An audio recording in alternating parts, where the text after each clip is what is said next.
Thank you for joining the inaugural Syracuse Sport Business Conference YouTube chat. I'm Chris Parsons, a Syracuse 2020 graduate, a digital content specialist, and I'm proud to be joined by Dan Zimmerman, former president of Barstool Cuse, a Syracuse 2020 graduate as well, and the recent founder of Verse, a peer-to-peer betting platform.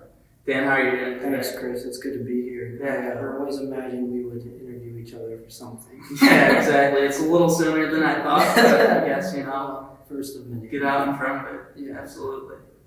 So Dan, I want to start off with, a few weeks ago you launched Verse. You're 22 years old, but you're someone who's always kind of had guts, if I had to describe you. Talk about the process of launching your own business in this climate. Yeah, so I sort of had this in the long haul for a while as my preferred option was to, graduate and start this company. I've been working on it since May 2018, so it's been in the works, but the time it took me to learn sort of the development, the networking, everything that comes with building a business, building an app, either knowing what to do or who to hire to do it, took so much time, and it's awesome to be now ready to launch and show it to people.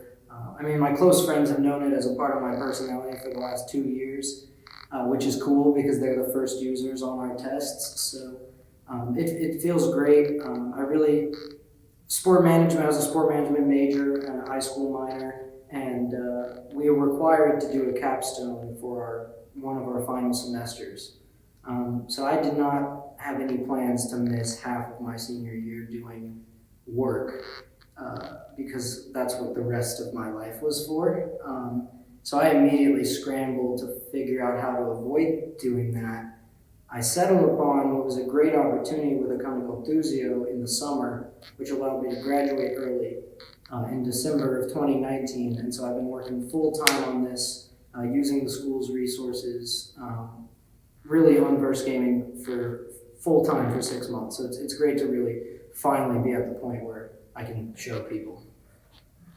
So, just to let the audience know, the first time I met you was an on-camera personality interview for Barstool Cuse, for which you were the interviewee, or the interviewer, and I was the interviewee. The thing that struck me instantly was just your passion for the Barstool Cuse account. And can you walk us through what your path was at Syracuse? I know you talked about sport management, and this was your capstone, the workaround for your capstone. But at Syracuse, how did you come about Barstool Cuse, and what did it teach you about social media? Yeah, so I really was not a big Barstool sports fan when I was a freshman year. Not that I wasn't a fan, it just wasn't a big part of what I day-to-day would consume content-wise. But in February of my freshman year, Barstool Cuse had around 1,000 followers, and they posted a post just saying they need a videographer. They wanted to shoot videos. I assumed making a video for Mayfest or something. So my roommate and co-founder of Verse, David Rosen, and I were like, well, hey, that sounds like a great opportunity. Let's just DM him. So we DM'd him, and we met up. His name was Ben DiGiulio, the granddaddy of Barstool Cuse, as we know. Got promoted up the ranks to headquarters a couple years ago, so he's now my boss, still my boss, I guess formerly. But so he had started. He was looking for some video guys. We banded together, shot a ragtag Mayfest video. I remember we took my roommate's camera and we cut from the mail of a Barstool Sports package. They come with a package that has the flag on it. We cut the flag off of that, pinned it to the camera, and walked around so people knew we were Barstool. I was wearing a custom-made Barstool Cuse construction vest. We had a Barstool Sports flag, and people just ate up the cameras. It's Mayfest, everyone's hammered, so people loved it, and that grew the account from 1,000 to 10,000 pretty much in the course of a month. It was off to the races from there.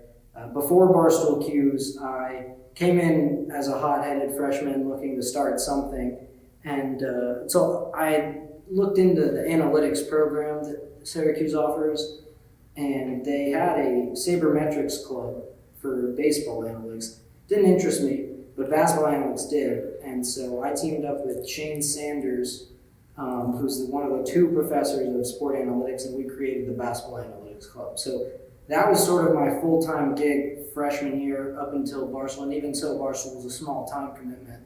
And then my sophomore year, I turned that over once Barstool Q's got really big. I managed that club until halfway through my sophomore year, and then a kid named Jonathan Bosch, who's a really great student, picked it up and was president. So that's really sort of how I got to where I am now, or I guess where I was. Yeah. So by the time you graduated, how many kids were you managing on Barstool Q's? We had about 14 staff members doing videography, editing, content, on-air content, tweeting. You have no idea how hard it is to tweet for an account. Shout out Ethan Roy, our boy Ethan Roy, the voice of Barstool Q's on Twitter. That is a tough job. That is a job that I could never do. Instagram I like. Twitter, I don't know about that. Yeah, Twitter's different. I don't think fast enough for Twitter. It's a different animal. I get bullied off of Twitter. I think everyone gets bullied off of Twitter. It's awful. Yeah, so I love the story about you, Mayfest, and I don't think I ever told you this, but when I decided to transfer to Syracuse after my freshman year at Binghamton, I followed the Barstool Q's account, and the first thing I saw was the Mayfest video. And at that moment, I knew I chose the right school. Yeah. And that's the goal of the account. The goal of the account is to put on display to everyone what the actual experience of going to Syracuse is. We're not operated by the school, of course. Right. We have no allegiances. Well, it's kind of funny.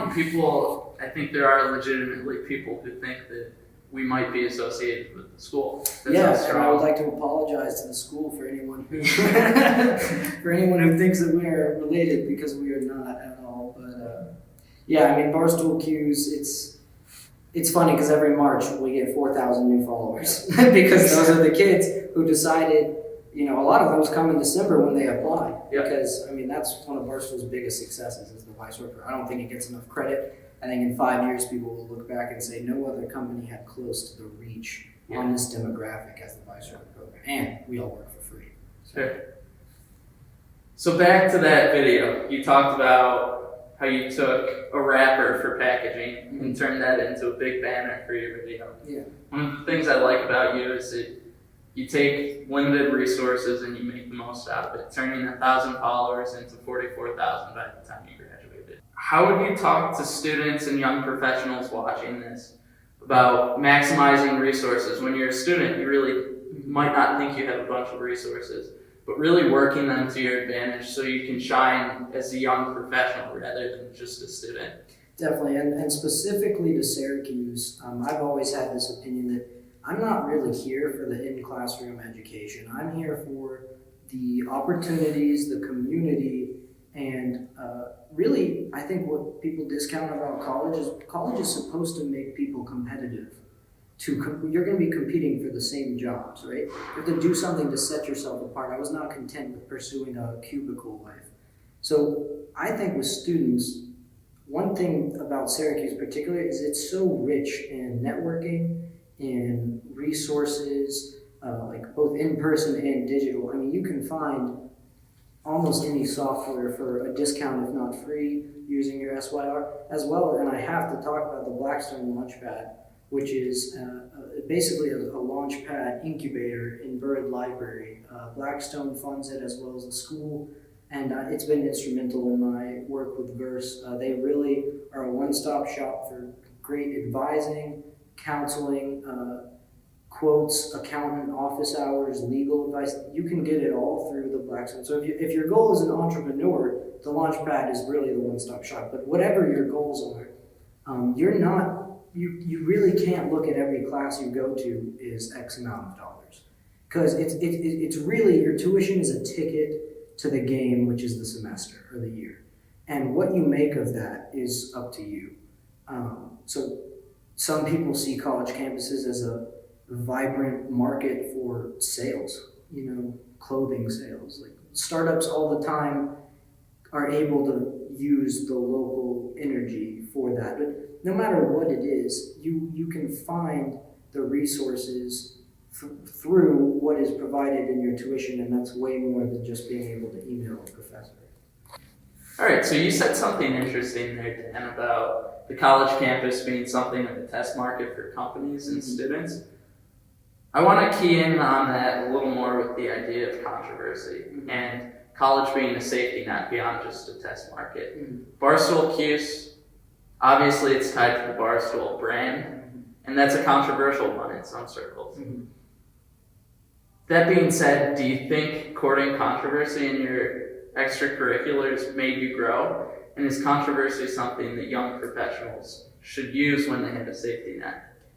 So it's interesting because I'm jumping ship from Barstool Sports, which has its own reputation, and I'm launching a gambling app.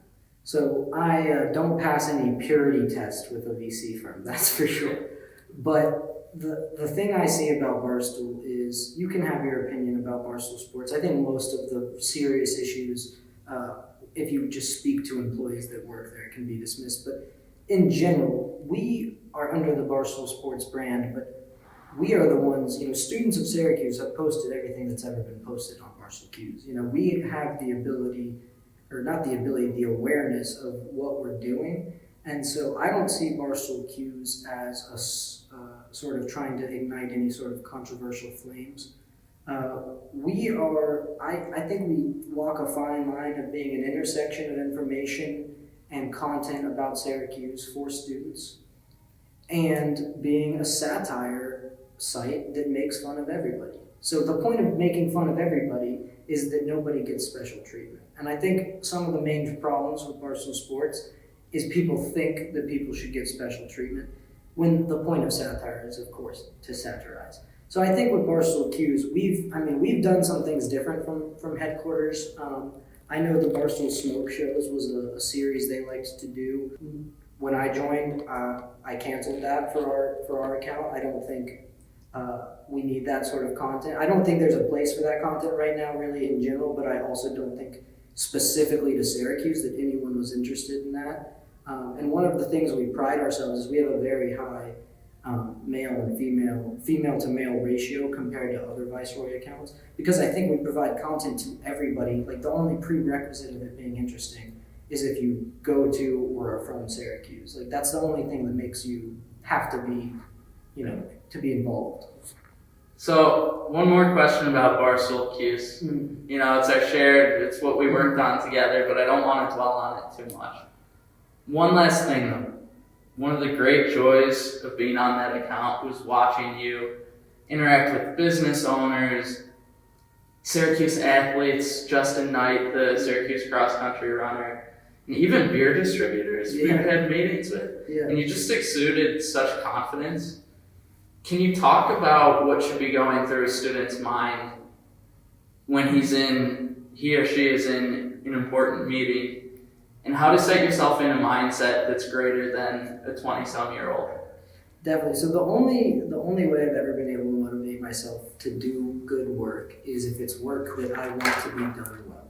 So it's hard for me to do work in a class or even in a job if the benefit doesn't come back to me in what I feel is, even weighted. And my benefit, I think, that you touch on is I only do things that I'm extremely passionate about and 1,000% believe in. So that was Barstool Cuse when it was a tiny account with no followers. That's Verse Gaming now, which in 4 years will hopefully have done even more than the growth Barstool did. But I remember speaking to Ben DiGiulio. We mentioned him, the grandpappy of Barstool Cuse, and I set it up with him. I was like, we have 5 phases. Phase 1, get people to follow us. Phase 2, get people to recognize the brand. Phase 3, be a part of the on-campus environment. Do bar nights, do events.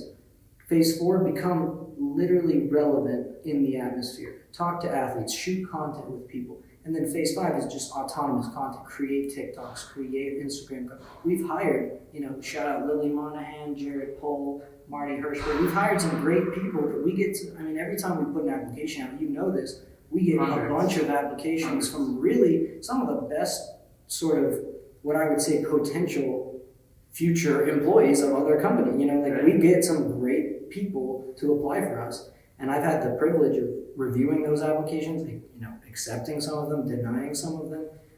But one of the things I've talked about is just from the people, and I don't mean this arrogantly, but just from the people we've denied, there's an amazing network of future entrepreneurs, creators, successful business people that we didn't even get to bring on just because we were strapped for resources. So I think that's cool, and that's my favorite part about Barstool Q's is, you know, we handed it over to our young guys, Jared Pohl, Sam Holland. They're going to do a great job, but they're going to keep it moving with new staff, you know, who put their own imprints on the brand. And not Barstool Q's is some big brand to anything maybe other than me and you, but it does mean something, I think. People associate it with, you know, their college experience, it's Syracuse, maybe that's their hometown, whatever. I think that is my biggest success with Barstool Q's, because I thought in my freshman dorm room that if we did X, Y, and Z right, that we could achieve that, and now we're here. Right. So that's really given me confidence. So speaking broadly to everyone, no matter what you're doing, if you 1,000% believe in it, it's very hard to turn you down. And, you know, as long as that's backed by reason, you know, don't try to start the next Facebook. You know, there's a Facebook. I just watched The Social Network last night. So. Yeah, I've been watching Jobs on repeat, just to get me psyched. No turtleneck today. No turtleneck. All right, so Dan, it's obvious talking to you that your time on campus was very driven by the people that you surrounded yourself with. Or maybe that's not the right way to say it. That what was important to you was giving back to the people around you. Talk about Verse and how it plays on that format. So Verse is a social media built for peer-to-peer betting, which basically means you and I can both have an account. The Celtics and Lakers are playing tonight. I bet the Celtics, you bet the Lakers. We can choose what odds. We can do it at odds. We can create our own odds. But really, what came to me for Verse, how the idea came to me, really came from two things. One, living in England, and two, living in my fraternity house. Because living in England, betting is legal, and there's a bet shop on every high street. And that literally, you walk in, you tell a teller what bet you want, and they give you a printed receipt. You go back to the pub, you come back after. That's how they do it there. So to me, that was sort of normal. Then when I came to college, here, the frat house environment, we were betting constantly on our own 2K games, on each other fighting, like on everything. We bet on everything, but we always used Venmo. And obviously the most common thing was sports. So I just sort of got the wheels turning of, hey, look, it'd be really simple to build a format where you stake this much, I stake this much, and then whatever happens automatically executes. You don't have to worry about someone backing out of a Venmo. So that's really how Verse works, and I think Verse does a lot more than just pair together two people to bet. It's a social media to give the chance for users to participate in a social conversation on events such as an election, such as a game. You don't have to put money on a bet on the Versus platform. You can simply cast your vote, sort of like liking a post. You know, you'll see ESPN posts on Instagram. You know, the Lakers play the Celtics tonight. Who's going to win? What are you going to do? Comment? No one reads an Instagram comment. So the Verse also provides a forum for people to talk about the events. You know, one thing we did for Barstool Q's was we would live tweet games, constantly clipping images, GIFs, videos, memes, because that's what people who are watching the game want to see. Now, Verse is going to be a one-stop shop for all of that, where you can also bet on what you think is going to happen. So Verse really, its core function is peer-to-peer, but I see it filling the cracks of the holes I saw in my work, you know, doing social media marketing. I think there's a conversation that wants to be had, and there's not a current place to do it. So that doesn't answer your question at all about people on campus, but that's a summary of Verse.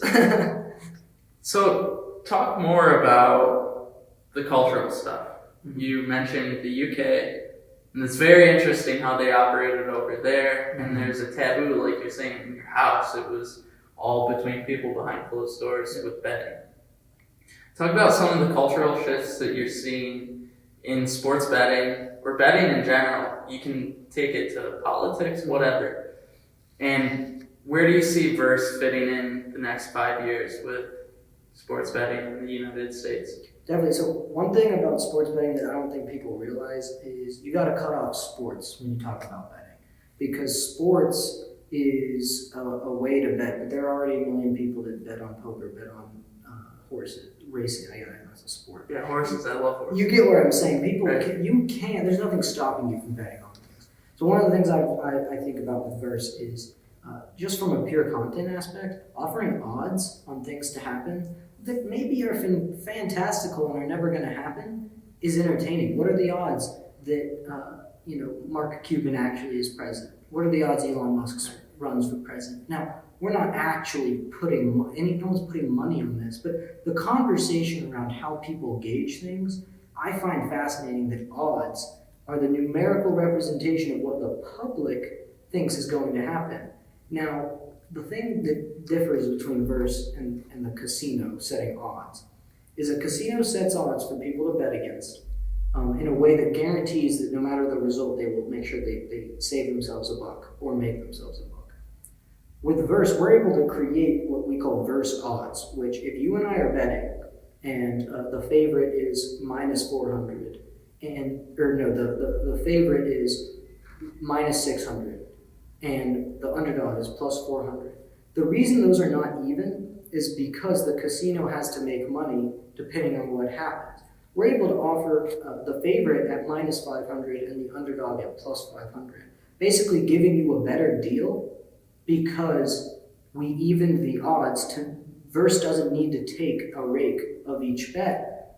We're just pairing you together to bet. So we don't actually have to offer odds. So we're the only place offering the odds that we're going to be offering based upon this sole peer-to-peer structure.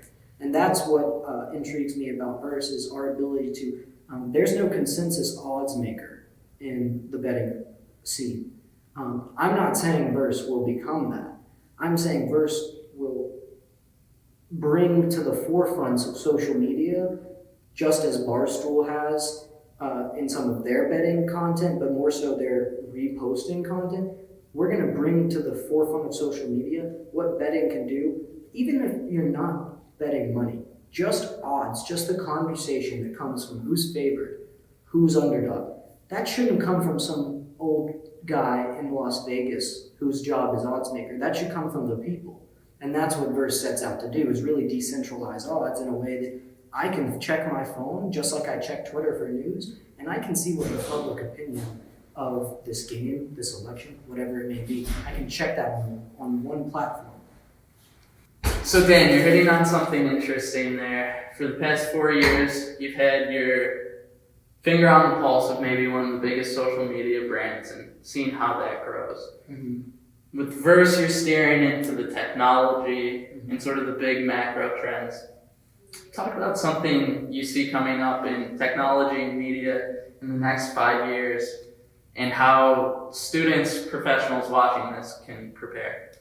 So I'm going to give a somewhat specific example is the sport management program that I graduated from. They choose major themes that they believe are critical for their students at the time of learning to understand before they enter the market, and it's something that they pick, a very, very informed pick as to what is the next biggest thing. And I've spoken extensively to almost every professor in the sport management program and gotten their take on Verse, and many of them have had active roles in helping me. But I've heard, from the top that sports betting and betting in general is going to be such a game changer to the way we interact with sports. And that may be a direct quote from Dave Maloney's SPM 365 class, because I know he is big into this and he's been very involved in the SSBC. So I see betting as, and not just me, but I think a lot of really informed professionals see betting as the next big thing that becomes second nature to how we interact with things. And I would like Verse to be your stepping stone into that world, whether you're putting paid wagers with your friends or just understanding what a plus and a minus means in front of odds. Verse is built for paid wagering. It's built for just free bets with friends, keep up a hot streak between users. So really, it's just a one-stop shop for content that takes it one step further than a sports book, where you're actually socializing the betting process. And that's something that is being tried, but there's no point betting your peers, oftentimes unless they're your friends. If you're just betting to make money, you're better off at a house.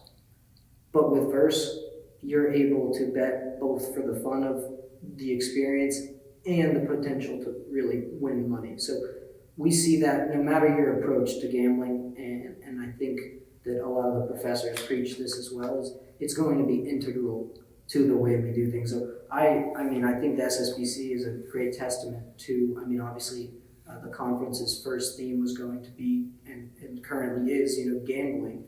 Who knows what we'll do next year, but it's clear that we were intending to bring together the best minds that we could to talk about this, and that's not because it's going to be big in 5 years. It's because it's big now, and it's going to only get bigger. Quick question, but a particular question. I think it's one important for the viewers. You talked about knocking down the doors of professors to get their insight on the industry. What characteristics do you look for in someone to get advice from? Definitely. So one piece of advice I would say for asking for advice is don't just ask for advice because they have a big title or they worked at a big company. If you're asking for advice, ask your problem and what they know that you don't that helps you fix that. I think that's the biggest problem that I had starting out. Was I was so excited. You can tell I'm excited talking about Verse, but I just wanted to get it in front of people. But you have to ask something, and people like professors like to give. That's what they're here for. They like to give their knowledge, but just make sure that there's something specific to them that they can help you with, so that they're able to plug the hole that you need fixed, and not just sort of ask if you have any holes, because no one really wants to look through your product, your idea for problems. You should come to them with the problems you've already identified and try to fix them. All right, so this was just a big weekend for Verse. You had your beta test round 2 for your app with the UFC 250. Talk to us about what is next for Verse, what is next for you, and just the constant approach of innovation and work. Definitely. So I'm, extremely excited to be able to be doing this, full time. We're currently, in our initial seed fundraising round. So that's taking up the most, the bulk of my time. We're looking at moving our operation here from Syracuse to either New York or New Jersey in the next few months. So I'm really just going to chase whatever Verse needs, whether that's a specific state law and we're packing our bags and we're going to Indiana, or, if that's a certain asset or investor. So I'm really flexible, and I'm excited at the adventure to come. I've got a great team. David Rosen, and we've lived together and worked together on Syracuse for 4 years, so that doesn't seem to be stopping anytime soon. So we're really excited, and I'm excited to be able to share the story and hang out with my good friend Chris. It's been a long time, so absolutely. It's been a hell of a 4 years. Yeah, 3 years for some of us, but yeah, that's true. You packed 4 years into 3. That's exactly. Yeah, Barstool Keys. So, Dan, I just want to thank you again for coming out here. It was totally my pleasure to hear about some of the crazy ideas flipping through your brain and how you're going to change the world. I can't wait to see it. I know the audience can't wait to see you change the world with Verse. And thank you for tuning in.